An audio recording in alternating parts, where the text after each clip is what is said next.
मेरे पास एक पेन है, राहुल के पास पैसे नहीं हैं, रानी के पास नए कपड़े थे, तुम्हारे पास 2027 में सब कुछ होगा। क्या आपको भी हैज हैव, हैड और विल हैव इन तीनों में डाउट रहता है कि कहां पर हैज हैव लगाएं, कहां पर हैड लगाएं और कहां पे विल हैव का यूज करें? तो इस वीडियो को पूरा देखिए और अपने सारे डाउट्स आज क्लियर करिए। इन तीनों का यूज किसी भी चीज के ऊपर हमारा पोजेशन, राइट या ऑनरशिप को दिखाने के लिए किया जाता है।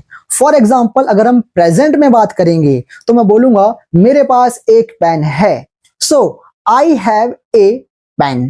रानी के पास पैसे नहीं है, रानी does not have money.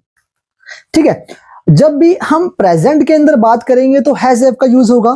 Has जो लगता है वो हमेशा सिंगुलर सब्जेक्ट्स के साथ लगेगा, ही, शी, इट या किसी का भी नाम।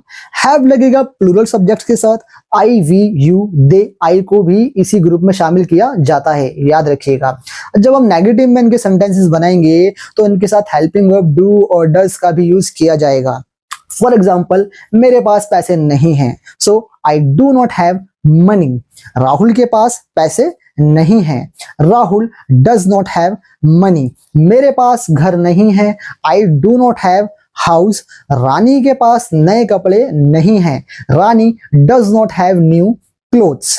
जब इसी पोजेशन की, इसी राइट की, इसी ऑनरशिप की हम बात करेंगे पास्ट में, फॉर एग्जाम्पल बच्चों के पास किताबें थी, तो वहां पर यूज होगा हैड का। बच्चों के पास किताबें थी, सो चिल्ड्रन हैड बुक्स। रानी के पास कपड़े थे, रानी हैड क्लोथ्स। मेरे दोस्त के पास सब कुछ था, माई फ्रेंड हैड एवरीथिंग। जब इसका नेगेटिव स्ट्रक्चर बनाएंगे तो नेगेटिव में याद रखिएगा डिड प्लस नॉट के साथ हैव का यूज होगा, हैड नहीं लगेगा नेगेटिव में। फॉर एग्जाम्पल मेरे पास पैसे नहीं थे, I did not have money. Rahul के पास कपड़े नहीं थे, Rahul did not have clothes. Clear?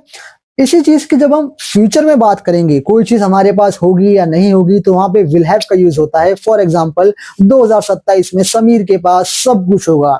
In 2027 Sameer will have everything. 2027 में रानी के पास कुछ भी नहीं होगा, तो in 2027 Rani will not have anything. Negative के अंदर विल और हैव के बीच में लग जाएगा नॉट। क्लियर? इसके इंट्रोगेटिव स्ट्रक्चर और सेंटेंसेस के लिए हम पार्ट 2 में बात करेंगे। अगर आपको ये रील पसंद आई हो तो उसे शेयर करिए, हमारे चैनल को फॉलो करिए और ऐसे ही एजुकेशनल वीडियोस के लिए हमें आगे फॉलो करते जाइए।